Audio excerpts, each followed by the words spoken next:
Hey guys, Dr. Nathan Warran here. I wanted to take a minute and go over some of the top antiviral foods that more than likely are probably already in your pantry. And if they're not, go get them so that you can have these things, because here's what's really great is we know that food can be medicine and actually be some of the most powerful phytonutrients that you can put in your body. Food is information to your cells. Food is literally telling your body and the molecules in your body what to do, how to do it, and it's absolutely amazing. So let's use what's naturally already there. So we're going to go over some of the top antiviral foods that you guys can focus on during this again, crazy coronavirus season here, but I do, again, like always, just like my last video, I want to give you guys some hope, and again, reminder that we cannot control, right, what microorganisms do, what viruses do, but what we can control is our reaction to it, our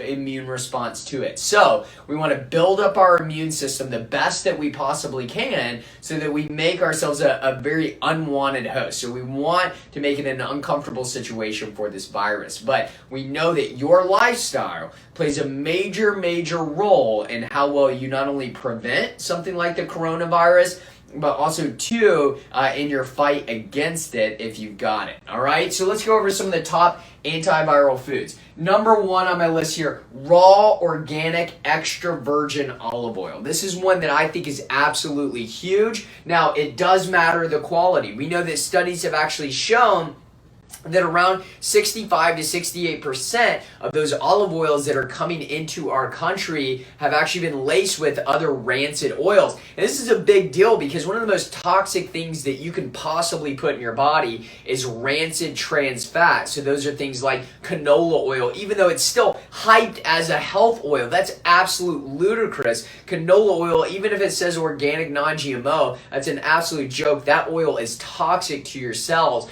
Same thing with things like cottonseed oil, corn oil, soybean oil. These are all toxic oils, and so we know that some of these olive oils have actually been mixed with those cheaper oils. So we want to make sure that you get good quality, organic, non-GMO, raw, extra virgin olive oil. It's important that we get those things.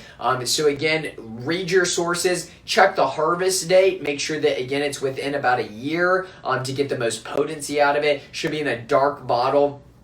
And it should be labeled as, again, organic extra virgin olive oil. If it doesn't say extra virgin, that means it did not meet the quality standard that it was supposed to meet. So check the harvest date and really see and make sure it's really good quality olive oil. Raw honey has amazing antiviral benefits. So this is something, when I'm using raw honey most of the time at our house, it's really for medicinal purposes. Raw honey is highly antimicrobial, antibacterial, antiviral, antifungal. And so we can really use this to play a major role in our health. How can we use raw honey? You can put it in organic herbal teas that we're going to be going over in a minute. Or again, you can just take it down by the spoonful. You can even use it with certain essential oils, like, for example, citrus essential oils, some really good quality organic citrus essential oils. You can do a drop or two of that, maybe a drop of peppermint oil in that raw honey, and take that down, and you'll feel it open up your sinuses. And then those citrus essential oils are loaded with natural antihistamines to really reduce some of the inflammation there in the nasal passages and in some of your sinus cavities. Coconut oil. Coconut oil is going to contain something called lauric acid. Lauric acid is an amazing antiviral, actually very similar to what's in human breast milk that's antiviral as well. So we can use coconut oil, again, super cheap, very easy to get. I like to make sure, again, it's organic and that it's raw and it's unfiltered as well, not refined. We want unrefined.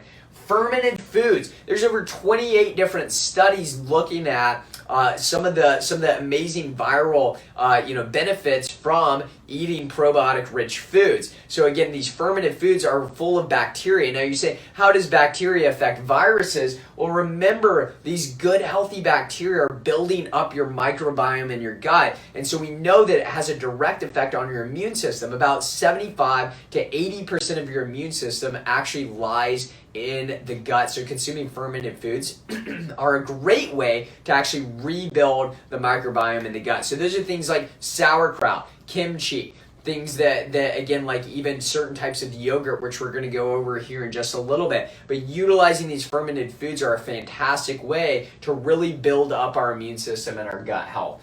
Oregano, this is one that's fantastic. Guys, oregano has been touted as one of the best antibacterial, antiviral, antifungal herbs that are out there. You can grow your own organic oregano. Maybe it's in a patio garden like we do, or you can grow it, in your garden, or you can just buy it. But oregano is one of the most powerful herbs and potent herbs for fighting off and fending off viruses. So you can use that. I actually like to, again, take some fresh oregano, really kind of chop it down, and then actually infuse an olive oil with it, so you can get the benefits of both of those all in one. You can actually, chop it up, or you can take actually kind of press it down, get some of those oils out, and then infuse your olive oil and see some really amazing benefits with that. Cinnamon, not only does it taste amazing, it's kind of this food enhancement as far as flavor goes, but it's actually super highly antiviral, which is fantastic for you to use. The other great benefits of this is it's high in antioxidants, so we can really put this in things like smoothies. We can mix it into your organic teas. You can put it into your coffee. There's really great ways that we can use cinnamon for its antiviral, properties, and most of you guys already have that in your spice cabinet at home. Pastured eggs, and specifically the yolk, but pasture eggs can be absolutely amazing. And I say pastured because these eggs are supposed to be coming from chickens that have literally been running around outside. They've been in the sunshine. They're eating things like bugs and seeds and grasses and stuff the way that they're meant to be, not meant to be raised on concrete or in, not seeing the light of day, or raised from sick chickens. Actually, pasture-raised eggs have a yolk that's almost a deep orange, almost reddish looking color, and it is absolutely loaded with some of the most important healthy fat-soluble vitamins that we need to be able to fend off a virus. Things like vitamin A, vitamin D, really seeing some really powerful, sources of those there. Also with things like zinc and choline, which is amazing for the nervous system and the brain, which again, the more we support the brain, remember the hypothalamus is actually the stress response of the brain, so it allows you to adapt to the stresses that we go through in life. Now, some of the other ones, garlic. I love garlic. You can actually use this in its raw form. One of the best ways that I like to use it from a medicinal standpoint is you can actually cut up the garlic. So you chop it up, and when you chop up the garlic, you recognize the little stickiness that you feel there. That's actually the allicin, which is really the antimicrobial benefits that you're going to get out of garlic. So we really want to chop it up, or you can chew it up, but it's always easier for me if I chop up like a little clove of garlic, and then I'll take a spoon and then I'll drink it down with like some lemon water, which is fantastic to be able to do as well. And it's not on the list, but lemon and lime, absolutely high in citrus bioflavonoids, which is amazing for the immune system, and have some antiviral properties as well. So you get like a kind of two for the money there. So again, garlic, raw garlic, chop it up, take it down and swallow it kind of like a pill rather than chewing it up as well. Shiitake mushrooms, right? This is absolutely amazing that you can add to things like bone broth.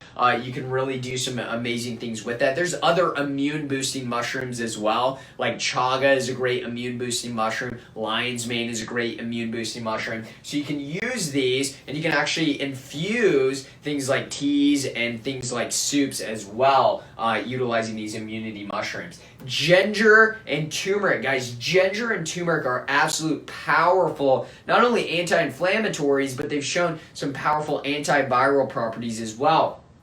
Now, my best ways I like to use ginger and turmeric is I like to actually get the root itself, cut about, the size of half of my thumb there of each, and I chop it into little pieces, and I just put them into some boiling like reverse osmosis water or some type of, highly filtered water, and I make my own tea, ginger and turmeric tea. That's a great way to do it. You can actually add a little bit of black pepper, or if you have some black pepper extract, and again, that really helps to deliver those nutrients into your body, and it tastes fantastic all at the same time. I like to add a little bit of macadamia milk to that, and a little bit of stevia or monk fruit, and it absolutely tastes fantastic. black tea and green tea. Make sure these are organic. But again, black tea has actually been shown, is specifically in the case of like herpes simplex and herpes zoster, showing some amazing benefits there, but it has some antiviral properties across the board. Same thing with organic green tea. So really consuming these on a daily basis does a great job of not only boosting your immune system, but really providing some of those amazing antioxidants and really downregulating oxidative stress. Now, grass-fed liver. This is actually like nature's superfood. Absolutely amazing. So consuming grass-fed liver, you are going to get a multitude of great, not only fat-soluble vitamins, but things like B vitamins as well.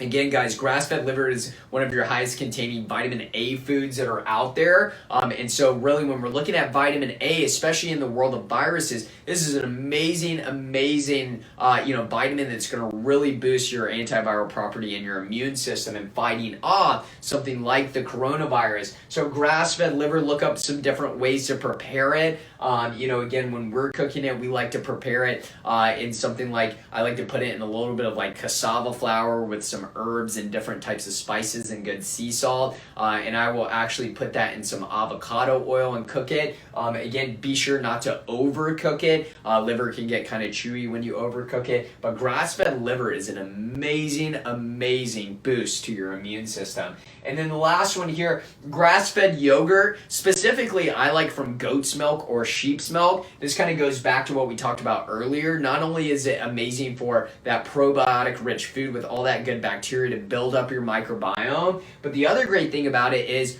with grass-fed yogurt, you're going to have a lot of, again, vitamins A, D, E, and K. So those fat-soluble vitamins, which are really some of the most important to you fighting those off, as well as some minerals that are balanced there and the beneficial bacteria to build up your immune system. But I like to have it in the form of goat's milk and sheep's milk. If you're doing conventional cow's milk, again, that's a great way to add inflammation into the body. So I really like to avoid that. I know that goat's milk and sheep's milk is really A2 casein. It's a different type of protein altogether. And again, we get to see some really great anti-inflammatory benefits with that. But building up the gut and the microbiome is a huge part of boosting your immune system. So hopefully this gives you guys some really great ideas on some of the foods that you probably have right now in your food pantry so that you guys can take your health into your own hands. Remember, you are in control of your health and how you react to any type of virus, but specifically the coronavirus. So again, go out there and be healthy.